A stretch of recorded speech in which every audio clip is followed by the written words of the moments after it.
बिस्मिल्लाहिर्रहमानिर्रहीम। इक़रा बिइस्मि रब्बिकल्लज़ी ख़लक़, ख़लक़ल इंसाना मिन अलक़, इक़रा व रब्बुकल अकरमुल्लज़ी अल्लमा बिल क़लम। अस्सलाम वालेकुम नाज़रीन। मेरा नाम डॉक्टर अमरीन फ़रहान है। मैं ऑर्थोपेडिक सर्जन हूँ और मैंने एमबीबीएस के बाद एफसीपीएस की है ऑर्थोपेडिक सर्जरी में और मैं कराची में प्रैक्टिस करती हूँ। आज मैं आपसे कुछ ऐसे टॉपिक पर डिस्कस करना चाहती हूँ जो कि तमाम पब्लिक का मसला है और लाखों लोग इसमें मुब्तला हैं। मेरा आज का टॉपिक है ऑस्टियोपोरोसिस या हड्डियों का भुरभुरापन। हड्डियों का भुरभुरापन क्या चीज़ है? ये एक ऐसी बीमारी है जिसमें लाखों लोग मुब्तला हैं और बाज़ औक़ात लोगों को पता ही नहीं होता कि वो इस बीमारी में मुब्तला है और जब उनको मर्ज़ की तशख़ीस होती है तो उस वक़्त बहुत देर हो चुकी होती है। तो ये एक ऐसी प्रॉब्लम है जिसके बारे में मैं आज तफ़सील से डिस्कस करूँगी और मैं आपको बताऊँगी कि इस बीमारी को हम किस तरह बच सकते हैं और इसको रिवर्स या स्लो किस तरह से कर सकते हैं। ये सारी चीज़ें पॉसिबल हैं और मैं आपसे आज इसी टॉपिक को डिटेल से डिस्कस करने जा रही हूँ। सबसे पहले हम हड्डियों के बारे में एक जनरल मालूमात हासिल कर लेते हैं। जैसे कि हर बंदे को पता है कि हड्डियाँ ऊपर से देखने में बहुत सख्त नज़र आ रही होती हैं और एक आम बंदा ये तसव्वुर नहीं कर सकता कि हड्डियाँ अपनी साख भी तब्दील करती होंगी। लेकिन माइक्रोस्कोपिक लेवल पर देखा जाए तो ऐसा हर वक्त हो रहा होता है और हड्डियाँ अपनी साख तब्दील कर रही होती हैं। अगर आप बच्चों की हड्डियाँ देखें तो वो आसानी से मुड़ जाती हैं, लेकिन वक्त के साथ साथ हड्डियाँ गैर लचकदार हो जाती हैं और आसानी से टूट जाती हैं। जैसे कि इसको हम एजिंग प्रोसेस कहते हैं, जिसमें जैसे बड़ी उम्र होती जाती है हड्डियाँ ब्रिटल होती जाती हैं और जब आपको कोई इंजरी होती है तो वो आसानी से टूट जाती हैं, जबकि बच्चों की हड्डियाँ ऐसी नहीं होती और उसमें फ्लेक्सिबिलिटी या लचक होती है और वो आसानी से बेंड हो जाती है, बजाय इसके कि जब इनको इंजरी हो तो वो टूटे, वो बेंड हो जाती हैं। तो ये एक नॉर्मल प्रोसेस है जो एजिंग प्रोसेस होता है, जिसमें हड्डियाँ वक्त के साथ साथ ब्रिटल होती चली जाती हैं। अब मैं आपको हड्डियों के स्ट्रक्चर के बारे में थोड़ा सा बताऊंगी। हड्डियों की साख के बारे में मेरे एक प्रोफेसर ने बहुत अच्छा मुझे समझाया था, जो कि मैं आपके साथ शेयर करना चाहूँगी। जिस तरह कोई मजबूत इमारत तामीर करता है तो सबसे पहले उसमें सरियों से एक स्ट्रक्चर बनाया जाता है, स्केलेटन बनाया जाता है जो उसकी बुनियादों को मजबूत करता है और उसके बाद सीमेंट और बिजली का इस्तेमाल करके उस इमारत को तामीर किया जाता है। बिल्कुल इसी तरह हमारी हड्डियाँ भी होती हैं। हमारी हड्डियों में 50% कोलेजन होता है और 50% मैट्रिक्स होता है। कोलेजन इसका स्ट्रक्चर बनाता है जिसके ज़रिए हड्डियों का स्केलेटन बनता है, ठीक है, और उसमें फिर डिपोजिशन होती है मुख्तलिफ़ किस्म के नमकियात या मिनरल्स की, जिसमें हम कैल्शियम, फास्फोरस और दूसरे मिनरल्स शामिल हैं जो इस हड्डी को फिर मजबूती अदा करते हैं। तो ये चीज़ हमारी बॉडी, हर एक की बॉडी में इसी तरीके से हड्डियाँ बनती हैं। जैसा कि मैंने आपको बताया कि हड्डियाँ मुस्तकिल अपनी साख को तब्दील कर रही होती हैं और हमारी हड्डियों का 10% हिस्सा मुस्तकिल नया बन रहा होता है। इस प्रोसेस को हम रीमॉडलिंग कहते हैं। रीमॉडलिंग का अमल कौन कर रहा होता है? हमारी हड्डियों में मौजूद 2 तरह के सेल्स ये काम कर रहे होते हैं, जिनको हम ऑस्टियोक्लास्ट या ऑस्टियोब्लास्ट कहते हैं। ऑस्टियोक्लास्ट का क्या काम होता है कि वो पुरानी हड्डी को खा लेते हैं जो कि डैमेज और टूटी हुई होती है और उसकी जगह नई हड्डी ऑस्टियोब्लास्ट आके उस हड्डी को, नई हड्डी को बना देते हैं। ये रीमॉडलिंग का अमल अगर अच्छे से हमारी बॉडी में चल रहा है तो हमारी हड्डियाँ लचकदार, मजबूत रहती हैं और अगर ये अमल रुक जाता है तो उसकी वजह से हड्डियाँ कमज़ोर हो जाती हैं और उसमें इस प्रोसेस को फिर हम ऑस्टियोपोरोसिस या हड्डियों का भुरभुरापन भी कह सकते हैं।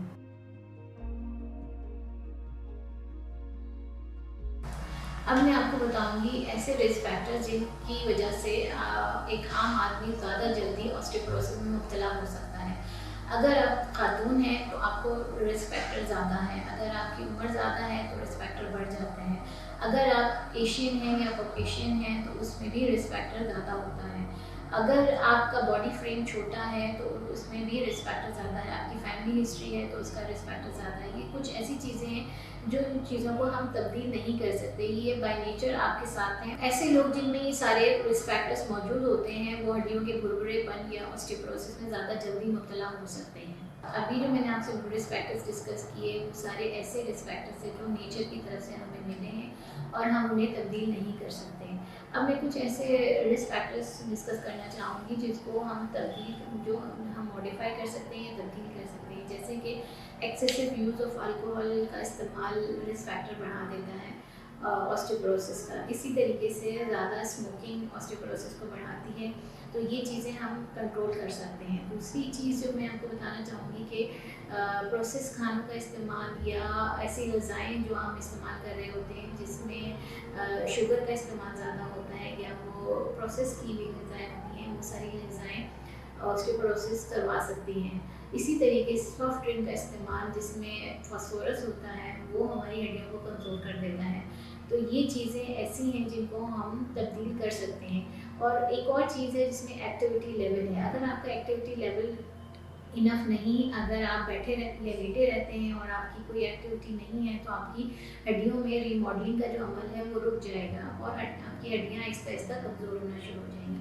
तो ये कुछ चीज़ें हैं जिन फैक्टर्स हैं, इन फैक्टर्स को हम मॉडिफाई भी कर सकते हैं और तब्दील कर सकते हैं अपनी हड्डियों की साख्त को।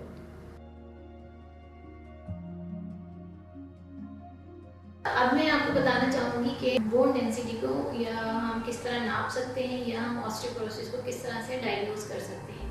एक अच्छा डॉक्टर एक्सरे में देख के भी ऑस्टियोपोरोसिस को डायग्नोज कर सकता है, लेकिन इसका जो एक्यूरेट टेस्ट है उसे हम डेक्सा स्कैन कहते हैं, यानी ड्यूअल एनर्जी एक्सरे।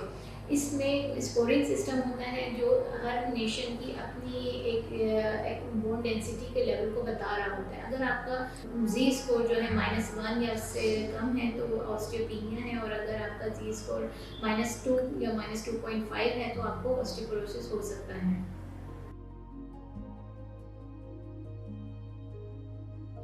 अब आते हैं प्रिवेंशन की तरफ। मैं कुछ ऐसी चीज़ें डिस्कस करना चाहती हूँ जिससे आप बोन डेंसिटी को बेहतर कर सकते हैं या ऑस्टियोपोरोसिस को रोक सकते हैं। सबसे पहले आता है ग़िज़ा। ग़िज़ा ऐसी होनी चाहिए जिसमें निशास्ते या शुगर का इस्तेमाल कम से कम हो और उसमें ऐसी चीज़ें शामिल हों जिसमें कोलेजन या मिनरल्स का ज़्यादा मकदार मौजूद हो। जैसे कि मैंने आपको पहले बताया था कि कोलेजन हमारी हड्डियाँ किस चीज़ से बनी होती हैं, कोलेजन और मिनरल से बनी होती हैं, जिससे हमारी हड्डियों का ढांचा तामीर होता है।